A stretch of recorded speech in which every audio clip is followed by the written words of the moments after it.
korrupsionit lë pa bukë dhe kjo është e vërtet dramatike për jetën e qindra mijëra pensionistëve.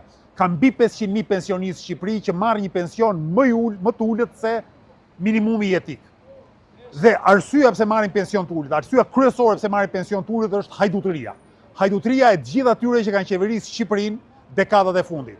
Sigurisht e Edi Ramës, e Belinda Ballukut, më herët e Sali Berishës, e Ilir Metës, e gjithë këtyre njerëzve që kanë harruar çfarë do lloj njerëzilloku dhe vetëm kanë zhvatur popullin, njerëz të thjeshtë dhe sigurisht në radhë të parë dhe në mënyrë më dramatike pensionistët. Tani unë i ftoj gjithë qytetarët, pensionistët, punëtorët, profesionistë e shtresës mesme, sipërmarrësit e vegjël, bujqit, të gjithë, të rinj, të vinë në orën 18, nesër ditë e njëjtë përpara Kuvendit të Shqipërisë dhe të kërkojmë nga Kuvendi i Shqipërisë shkarkimin e Ramës dhe Ballukut, vendosjen e minimumit jetik, rritjen e shpenzimeve publike për shëndetësinë dhe arsimin dhe miratimin e statusit të minatorit. Këto janë kërkesa bazike, e janë i gjithë bashkë të bëhemi me mira dhe t'i tregojmë të papërgjegjshme që janë brenda institucioneve që o do bëjnë atë që do populli ose do të mbulohen me turp përgjithmonë.